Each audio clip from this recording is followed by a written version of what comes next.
యేసే పరిష్కారము అనుదిన Bible television కార్యక్రమం ప్రేక్షకులందరికీ యేసుక్రీస్తు వారి మహిమగల నామమున వందనాలు. ప్రభువునందు ప్రియా దేవుని బిడ్డలారా, నేటి దినము బ్రదర్ కారుపాటి శ్యాన్సాగర్ గారి ద్వారా వచన ధ్యానములను రోమా పత్రిక నుండి ధ్యానము చేసుకుందాము. మీరందరూ బైబుల్తోనూ నోట్బుక్తోనూ సిద్ధపడి ఉంటే బ్రదర్ కారుపాటి శ్యాన్సాగర్ గారు ప్రార్థన చేసి ఈ దినపు వాక్య పరిచర్య చేస్తారు. ప్రార్థన చేసుకుందాం. దయచేసి తలలు వంచండి, ప్రార్థనలో ఏకీభవించండి. ఈ రాత్రికాలపు వాక్య భాగం కొరకు సహకారం ఇచ్చిన కుటుంబం దోసపాడు వాస్తవ్యులు కీర్తిశేషురాలు నేతల మాణిక్యమ్మ గారి జ్ఞాపకార్థం వీరి మనుమరాండ్రు మరియు కుటుంబ సభ్యులు సహకారాన్ని అందిస్తున్నారు. నేతల మాణిక్యమ్మ గారి జ్ఞాపకార్థం సహకారం ఇచ్చిన ఈ కుటుంబాన్ని ప్రభువు దీవించినట్లు ప్రార్థిద్దాం. మమ్మల్ని మిక్కిలుగా ప్రేమిస్తున్న మా ప్రియ పరలోకపు తండ్రి, మీ పరిశుద్ధ ఘననామమునకు స్తోత్రాలు. ఈ రాత్రి కాలపు వాక్య భాగం మాలో ప్రతి ఒక్కరిని ఆలోచింపచేసి మీ సిలువ యొద్దకు రావటానికి సహాయం చేయమని ప్రార్థన చేస్తున్నాను.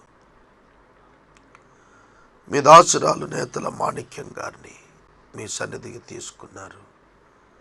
మీ కృపలో ఈ కుటుంబాన్ని జ్ఞాపకం చేసుకొనండి, ఆదరణ దయచేయండి, మనుమరాళ్ళను ఆశీర్వదించండి. ఎపిసోడ్ స్పాన్సర్స్ను మాకు లేవనెత్తండి. యేసే పరిష్కారంలో ఉన్న ప్రతి ఆర్థిక అవసరత మీరు తీర్చండి. ఘనత, మహిమ, ప్రభావాలు మీరే పొందండి. యేసు నామములో అడుగుచున్నాము తండ్రి, ఆమెన్. ప్రభువునందు ప్రియమైన దేవుని బిడ్డలారా, మీ పరిశుద్ధ బైబిల్ గ్రంథాన్ని తెరవండి. రోమా పత్రిక వచన ధ్యానాలు కొనసాగుతున్నాయి. రోమాపత్రిక 3వ అధ్యాయం 10వ వచనం నుండి చదువుకుందాం. ఇందును గూర్చి వ్రాయబడినది ఏమనగా, ఇందును గూర్చి యూదుడు, యూదేతరుడు, క్రైస్తవుడు, క్రైస్తవేతరుడు ఏ భేదం లేదు. ప్రతి ఒక్కడు పాపమునకు దాసుడే. ప్రతివారు కూడా పాపమునకు అమ్మబడిన వారే. అయితే క్రీస్తు యేసునందు కలిగేటువంటి గొప్ప విమోచన ఏమిటో 3వ అధ్యాయంలోనే పౌలు జ్ఞాపకం చేస్తున్నాడు. మానవ జాతి యొక్క జీవితాల్లో కలిగినటువంటి నష్టం, మానవుల జాతి ఎంత అధమ స్థితిలో ఉందో తెలియపరుస్తూ చెబుతున్న మాటలు చదువుకుందాం.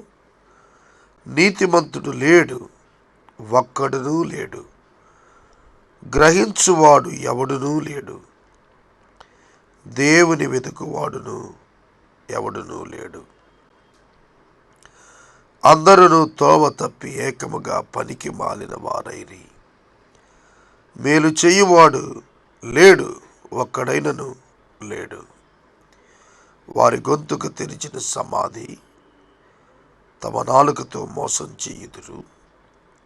వారి పెదవుల కింద సర్ప విషము ఉన్నది. వారి నోటి నిండా శపించుటయు పగయు ఉన్నవి. రక్తము చిందించుటకు వారి పాదములు పరిగెత్తుచున్నవి. నాశనమును కష్టమును వారి మార్గములలో ఉన్నవి. శాంతి మార్గమును వారెరుగరు. వారి కన్నుల ఎదుట దేవుని భయము లేదు. ప్రతి నోరు మూయబడినట్లును సర్వలోకము దేవుని శిక్షకు పాత్రమగునట్లును ధర్మశాస్త్రము చెప్పుచున్న వాటన్నిటినీ ధర్మశాస్త్రముకు లోనైన వారితో చెప్పుచున్నదని ఎరుగుదము. చూడండి, ప్రతి మానవుడు పాపియే అనేది చెబుతూ వస్తున్నాడు. ఆదాము నుండి వచ్చిన జనాంగమే మానవ జాతి. ఒకే మనుషుని ద్వారా మనుషులందరూ ఉద్భవించారు. ఒక మానవుని నుండి దేవుడు మనుషులను తయారు చేశాడు. ఈ మానవులలో ఎవడు నీతిమంతుడు లేడు, ఒక్కడు కూడా లేడు.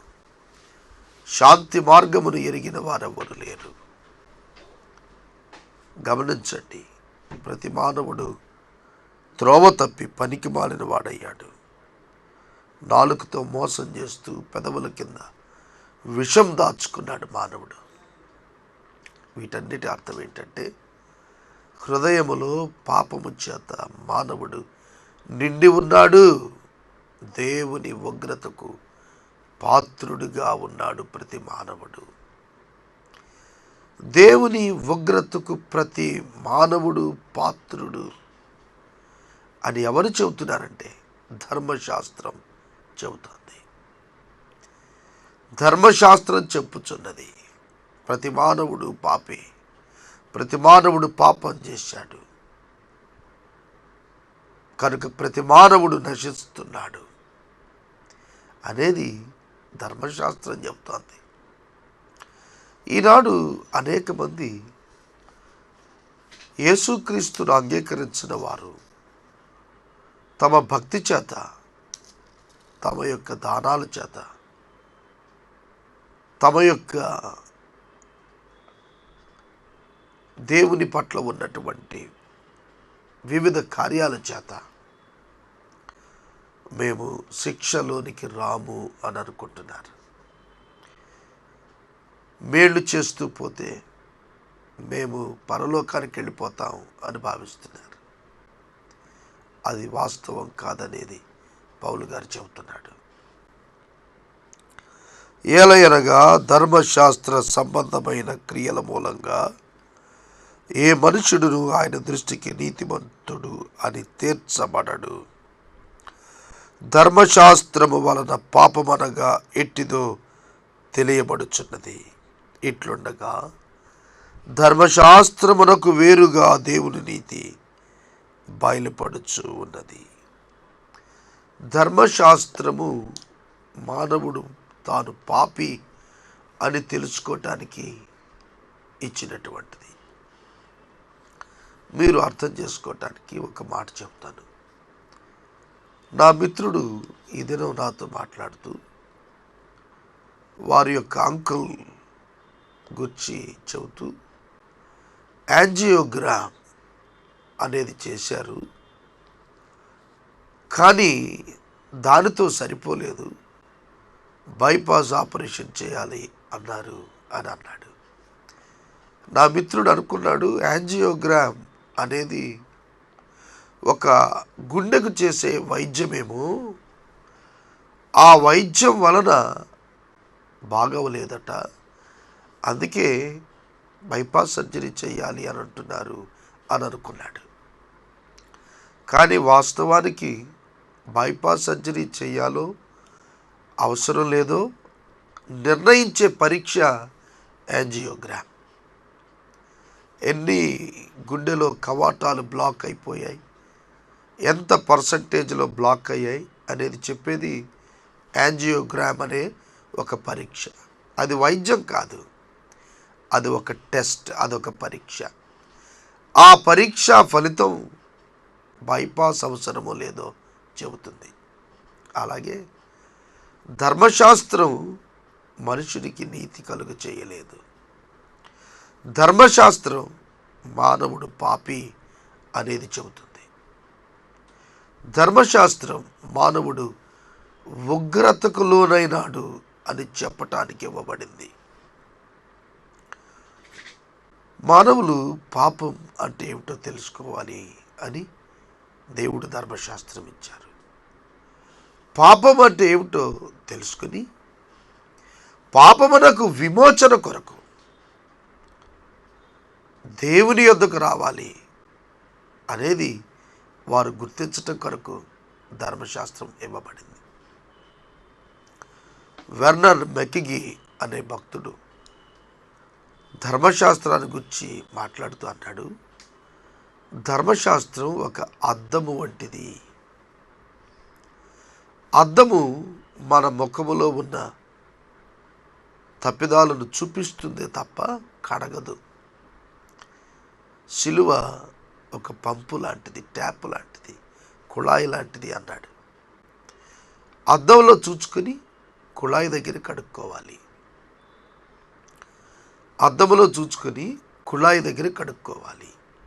అలాగే ధర్మశాస్త్రంలో మనం పాపులం అని గుర్తిరిగి క్రీస్తు రక్తం దగ్గరకు వచ్చి కడుక్కోవాలి. అదే చెప్తున్నాడు, ధర్మశాస్త్రమునకు బయట దేవుని నీతి బయలుపరచబడుతోంది అనేది ధర్మశాస్త్రమును ప్రవక్తలను సాక్ష్యం చెబుతున్నారు.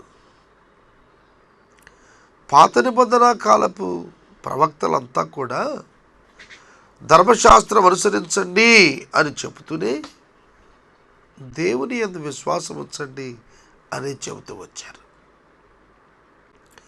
ధర్మశాస్త్ర సంబంధమైన క్రియల వలన గుడ్ కాండక్ట్ ఏర్పడుతుంది, కానీ సాల్వేషన్ రాదు. నడవడిక బాగుంటుంది కానీ పాపాన్ని జయించే శక్తి ధర్మశాస్త్రానికి లేదు. అందుకే దేవుని నీతి ధర్మశాస్త్రానికి వెలుపట బయలుపడుతోందని ధర్మశాస్త్రము చెప్పింది, మరియు ప్రవక్తలు కూడా ప్రవచించారు. ఆ నీతి యేసుక్రీస్తునందలి విశ్వాసము మూలమైనదై నమ్మేటువంటి వారందరికీ దేవుని నీతి అయి ఉన్నది. యేసుక్రీస్తునందలి విశ్వాస మూలముగా యేసుక్రీస్తు ద్వారా దేవుని నమ్మిన వారందరికీ దేవుని నీతి కలుగుతుంది. నీతి లేకుండా ఎవడు పరలోకానికి వెళ్ళలేడు. దేవుని చేత నీతిమంతుడిగా తీర్చబడటం మహాకృప. అది దేవుడు చేసే ప్రక్రియ. కనుక యేసుక్రీస్తునందలి విశ్వాసం మూలంగా నమ్మేవారికి దేవుని నీతి కలుగుతుంది. ఏ భేదము లేదు. అందరూ పాపము చేసి దేవుడు అనుగ్రహించు మహిమను పొందలేకపోతున్నారు. కాబట్టి నమ్మువారు ఆయన కృపచేతనే, అండర్లైన్ చేయండి, కృపచేతనే, ఏతన ఉందినే, కృపచేతనే. Salvation is through the grace of God alone. Faith in Christ alone. క్రీస్తునందలి విశ్వాసము ద్వారానే, దేవుని యొక్క కృప ద్వారానే ఆయన యందు నమ్మిన వారు క్రీస్తు యేసునందలి విమోచనము ద్వారా ఉచితంగా నీతిమంతులని తీర్చబడుతూ ఉన్నారు. ఏ భేదము లేదు. అందరూ పాపం చేశారు, దేవుని మహిమ పొందలేకపోతున్నారు. అయినప్పటికీ యేసుక్రీస్తు నామమునందు నమ్మిక ఉంచిన వారు దేవుని కృప వలననే నీతిమంతులుగా తీర్చబడుచూ ఉన్నారు. ఎందుకనగా యేసు కలుగజేసిన విమోచన ద్వారా, యేసు కలుగజేసిన విమోచన ద్వారా ఉచితంగా మనుషులు నీతిమంతులవుతున్నారు. ఏ మానవుడు తన వ్యక్తిగత క్రియ చేత నీతిమంతుడిగా దేవుని ఎదుట ఎంచబడడు. మనుషుల ఎదుట ఎంచబడుటకు మనుషులకు క్రియలు అవసరం, కానీ దేవుని ఎదుట నీతిమంతుడిగా ఎంచబడుటకు క్రీస్తు యేసునందలి విశ్వాసము మాత్రమే ఆధారము. పూర్వము చేయబడిన పాపములను దేవుడు తన ఓరిమి వలన ఉపేక్షించినందున ఆయన తన నీతిని కనబరచవలెనని క్రీస్తు యేసు రక్తమునందలి విశ్వాసము ద్వారా ఆయనను కరుణాధారముగా బయలుపరచెను. ఒక్కొక్క పదం బంగారము కంటే శ్రేష్టమైన పదం అండి. పూర్వము చేయబడిన పాపములు. పూర్వము అంటే ఎప్పుడు? క్రీస్తు పూర్వము, క్రీస్తు శిలువకు పూర్వము. ఆదాము మొదలుకొని యేసుక్రీస్తు ప్రభువు వారి వరకు ఉన్న జనాంగం శిలువకు పూర్వము చేయబడిన పాపాలను దేవుడు తన ఓరిమి వలన ఉపేక్షించినందున ఆయన తన నీతిని కనపరచాలని యేసుక్రీస్తు రక్తమునందరి విశ్వాసం ద్వారా యేసుక్రీస్తును కరుణాధారంగా బయలుపరిచాడు. దేవుడిప్పటి కాలమందు తన నీతిని కనపరచు నిమిత్తం తాను నీతిమంతుడును యేసునందు విశ్వాసము గలవాడిని నీతిమంతునిగా తీర్చువాడునై ఉండటకు ఆయన ఇలాగు చేశాను. ఎందుకు దేవుడు ఇలాగుని చేశాడు?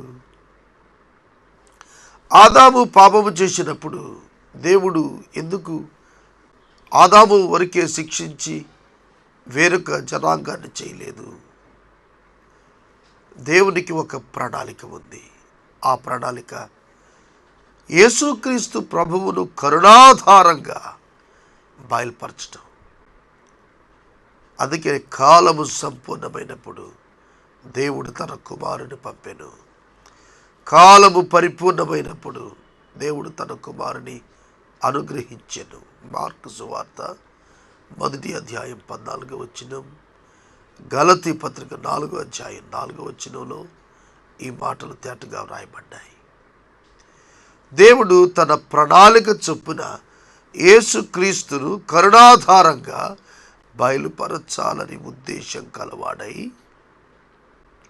తన ఓరిమి చేత పాత నిబంధన కాలంలో ఉన్న వ్యక్తుల యొక్క పాపాలను క్షమించి ఆయన కుమారుని యందు దేవుని నీతిని ప్రత్యక్షపరిచి ఆయన కుమారుణ్ణి కరుణాధారంగా బయలుపరిచాడు. దేవుడు వసగిన కరుణాధారం యేసుక్రీస్తే. యేసుక్రీస్తు ద్వారా మనుషులను కరుణించుటకు, నీతిమంతులుగా చేయుటకు, ఉచితంగా చేయుటకు దేవునికి ఒక సంకల్పం ఉంది అనేది పౌలు గారు వ్యక్తీకరించారు. కాబట్టి అతిశయ కారణం ఎక్కడ? అది కొట్టివేయబడెను. కాబట్టి మేము యూదులం గొప్పవారమని చెప్పుకోవటానికి లేదు, మేము మరొకరం క్రైస్తవులు గొప్పవారని చెప్పుకోవటానికి లేదు, మేము భక్తిపరులం అని చెప్పుకోవటానికి లేదు, మా కులం గొప్పది, మా గోత్రం గొప్పది అని చెప్పటానికి లేదు. అతిశయానికి ఇక కారణం ఎక్కడిది? మానవులందరూ పాపం చేయగా దేవుడు మాత్రమే తన కుమారుని కరుణాధారంగా బయలుపరిచి మనుషుల రక్షణకు ఏర్పాటు చేసినప్పుడు ఇక మనుషులు గర్వించటానికి చోటెక్కడిది? లేనే లేదు. చాలామంది అనుకుంటారు, నేను చాలా గొప్ప ప్రార్థన చేసేస్తున్నాను కనుక దేవుడు నన్ను రక్షించాడు అనుకుంటారు. నేను చాలా నీతి కార్యాలు చేస్తున్నాను కనుక దేవుడు నన్ను రక్షించాడు అనుకుంటారు. అది పొరపాటు. దేవుడు రక్షణ ఉచితంగా కృప ద్వారా విశ్వాసం చేత ఇస్తాడు, అంతే తప్ప ఏ మానవుని క్రియను బట్టి కాదు. ఎన్నడూ అతిశయించవద్దు. ఎఫెసీ పత్రిక 2వ అధ్యాయం 8వ వచనం చదివితే, మీరు విశ్వాసము ద్వారా కృపచేతనే రక్షించబడి ఉన్నారు, ఇది మీ వలన కలిగినది కాదు, దేవుని కృపావరం అన్నాడు. కాబట్టి మనుషులు అతిశయింప వీలు లేదు.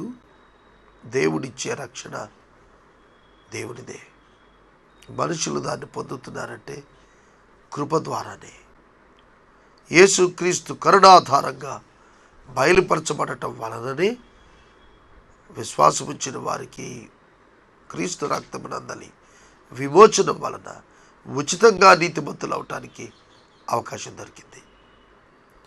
ఓ పాపం చేసిన వాడు ఇంకో పుణ్యం చేసుకుంటే పాపం పోతుంది అనే భావంలో ఉన్నారా ఇవాళ? కాదు. నీ పాపాన్ని బట్టి నీవు అగ్నిగుండానికి వెళ్ళాలి. నీ పుణ్యం నిన్ను పరలోకానికి చేర్చదు. ఏ మానవ కార్యం వలన కలిగే క్రియాఫలం పాపమును తొలగించే శక్తి కలిగినది కాదు అనే విషయాన్ని ఈ రాత్రి మీరు గుర్తించకపోతే మీ జీవితాన్నే నష్టపోతారండి. నిత్య జీవాన్ని కోల్పోయి పొందలేని వారిగా నరకాగ్నికి లోనవుతున్నారు. ఈ రాత్రి వాక్యం వింటున్న సహోదరుడా, సహోదరి, యేసు నామమునందు విశ్వాసముంచమని ప్రేమతో మనవి చేస్తున్నాను. ఎట్టి న్యాయము చేత అది కొట్టివేయబడెను? క్రియా న్యాయమును బట్టియా? కాదు, విశ్వాస న్యాయమును బట్టియే. ఏ మనుషుడు అతిశయించడానికి వీలు లేదు. ఎందుకంటే క్రియల చేత ఏ మానవుడు నీతిమంతుడుగా ఎంచబడడు. విశ్వాస న్యాయాన్ని బట్టే. విశ్వాసం చేతనే మానవుడు నీతిమంతుడుగా ఎంచబడతాడు కనుక మానవుని అతిశయం కొట్టివేయబడుతుంది. యూదులలోనే కొన్ని తెగలున్నాయి, పరిసయ్యులు, సద్దూకయ్యులని. వారు ఇంకా గొప్పగా ఫీల్ అయిపోయేవాళ్ళు, మేము చాలా నీతిమంతులు అని. అలా ఫీల్ అవుతూ వాళ్ళు పాపం చేశారు. మనుషులలో అగ్రస్థానం ఆశించారు. మనుషుల మధ్య భక్తి పరులమని కనపరచాలని పాపంలో పడిపోయారు. గర్వము అతిశయం చేత నిండుకున్న వారుగా ఉన్నారు వారు. అందుకే వారు పతనమయ్యారు. ఈనాడు మేము పుణ్యం చేస్తున్నాం, మేము చాలా పుణ్యాన్ని మూటగట్టుకుంటున్నాం అనుకునేవారు తమ పుణ్యాన్ని బట్టి అతిశయిస్తున్నవారు నేర్చుకోవాలి. మీ పుణ్యము మీ పాపాన్ని కడిగివేయదు. మీ పుణ్యం పాపాన్ని కడగదండి. పాపం కడగబడాలంటే ప్రాయశ్చిత్తం కావాలి. ప్రాయశ్చిత్తం పరిశుద్ధ రక్తం వలననే సాధ్యం.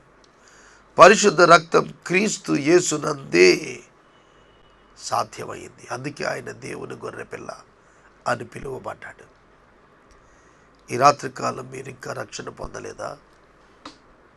విశ్వాసం ద్వారా కృపచేత రక్షించబడిన అనుభవానికి మీరు ఇంకా రాలేదా? ఈ రాత్రి అనుకూల సమయం. దేవుడు నిన్ను ప్రేమిస్తున్నాడు. అందుకే దీర్ఘశాంతం చూపిస్తున్నాడు. నీ పాపాన్ని బట్టి నీ మీద ఎప్పుడో దేవుని ఖడ్గం పడాల్సింది, కానీ దీర్ఘశాంతం కలిగి ఓర్పుతో నీ మార్పు కొరకు దేవుడు కనిపెడుతున్నాడు. ఈ రాత్రి ప్రభువునందు విశ్వాసం ఉంచుతావా? తప్పించుకుంటావు. నిత్యరాజ్యానికి వారసుడు అవుతావు. కాగా ధర్మశాస్త్ర సంబంధమైన క్రియలు లేకుండా విశ్వాసము వలననే మనుషులు నీతిమంతులుగా తీర్చబడుచున్నారని ఎంచుచు ఉన్నాము. ఇది చాలా ప్రాముఖ్యమండి. Justification by faith. Faith in Christ alone. క్రీస్తు నందలి విశ్వాసం ద్వారానే తప్ప ధర్మశాస్త్ర సంబంధమైన క్రియలు ఆచరించటం వలన ఎవడు పరలోకానికి వారసుడు కాలేడు. దేవుడు ఒక్కడే. దేవుడు యూదులకు మాత్రమే దేవుడా? అన్యజనులకు దేవుడు కాడా? అవును, అన్యజనులకును దేవుడే. దేవుడు ఒక్కడే గనుక ఆయన సున్నతి గల వారికి విశ్వాసము కలుగను, సున్నతి లేని వారిని విశ్వాసము ద్వారాను నీతిమంతులుగా తీర్చును. సున్నతి గల వారిని విశ్వాస మూలముగాను, సున్నతి లేని వారిని విశ్వాసము ద్వారాను నీతిమంతులుగా తీర్చును. వండర్ఫుల్ అండి. విశ్వాసము మూలముగాను అంటే ఏమిటి? సున్నతి పొందారు. దేనిని బట్టి? విశ్వాసాన్ని బట్టి పొందారు. కాబట్టి విశ్వాస మూలముగా పొందినందున విశ్వాసాన్ని ఆధారం చేసుకొని నీతిమంతులు చేస్తున్నాడు. సున్నతి లేని వారికి విశ్వాసం ద్వారా, క్రీస్తు యేసునందలి విశ్వాసం ద్వారా. రెండింటికి విశ్వాసమే మూలం. విశ్వాసము మూలమున, విశ్వాసము ద్వారాను సున్నతి పొందిన వారైనా పొందిన వారైనా దేవుని ఎదుట నీతిమంతులుగా తీర్చబడుతున్నారు. పౌలు గారి లేఖనాలు ఎంత అద్భుతంగా రాస్తారండి. ఎటువంటి గంభీరమైనటువంటి సత్యాన్ని ఇందులో బయలుపరిచాడు. సున్నతి పొందిన వారు ఎందుకు పొందారు? దేవుని యందు విశ్వాసం మూలంగా పొందారు. అందుకే ఆ విశ్వాసమే వారిని రక్షణలోనికి తీసుకుని వస్తుంది. విశ్వాసము ద్వారా ధర్మశాస్త్రమును నిరర్థకం చేస్తున్నామా? విశ్వాసము ద్వారా ధర్మశాస్త్రమును నిరర్థకం చేస్తున్నామా? అట్లనరాదు. ధర్మశాస్త్రమును స్థిరపరుస్తున్నాం. వండర్ఫుల్. ధర్మశాస్త్రం కొట్టివేయబడింది అంటే అర్థం ఏమిటి? నెరవేర్చబడి ఉన్నది. మనము స్వతంత్రులం అవుతున్నాం. క్రీస్తు యేసునందలి విశ్వాసము ద్వారా ధర్మశాస్త్రము నుండి విమోచించబడుతున్నాం. ధర్మశాస్త్రము మనకు అప్లై కాదు. క్రీస్తు యొక్క కృప పొందిన వారికి ధర్మశాస్త్రం అప్లై కాదు.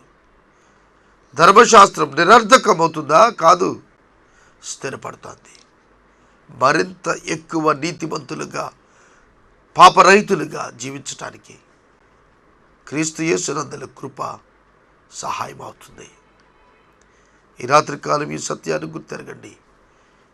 4, 5, 6, 7 అధ్యాయాలు అద్భుతమైనటువంటి విషయాలు సువార్తను గురించి వ్రాయబడ్డాయి. వాట్ టు బిలీవ్, ఏమి నమ్మాలి, ఏది నమ్మాలి, ఏమి నమ్మాలి అనే విషయాలు ఈ అధ్యాయంలో మనం చూడగలుగుతాం.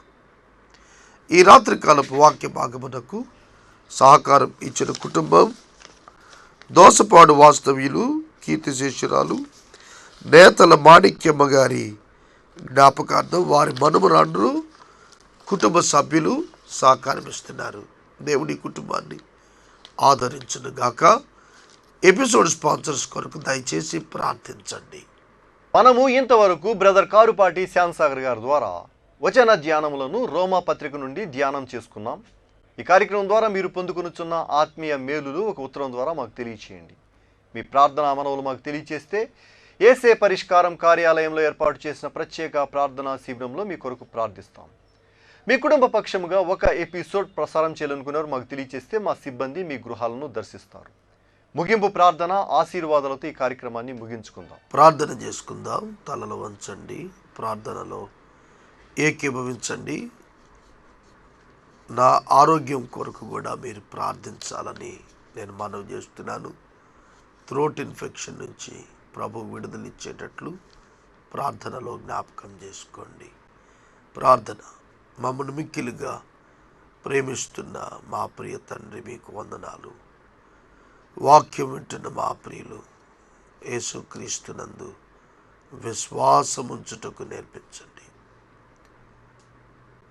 పరిశుద్ధ బైబిల్ గ్రంథంలో వ్రాయబడినటువంటి గొప్ప సత్యాలు మా ప్రియులైన ప్రేక్షకులు గుర్తించి గ్రహించి పాపక్షమాపణ పొందేటట్లుగా సహాయం చేయమని ప్రార్థన చేస్తున్నాను. ఈ రాత్రికాలం వాక్య భాగానికి సహకారం ఇచ్చిన మీ దాసుల కుటుంబాన్ని దీవించమని ప్రార్థన చేస్తున్నా. నూతన ఎపిసోడ్ స్పాన్సర్స్ను లేవనెత్తమని మా రక్షకుడైన యేసు ప్రభు పేరిట ప్రార్థిస్తున్నాము తండ్రి. ఆమేన్. మన తండ్రి అయిన దేవుని ప్రేమ, కుమారుడైన యేసయ్య కృప, పరిశుద్ధాత్మ దేవుని యొక్క అన్యోన్య సహవాసము సదాకాలం మనందరికీ తోడై ఉండును గాక. ఆమేన్.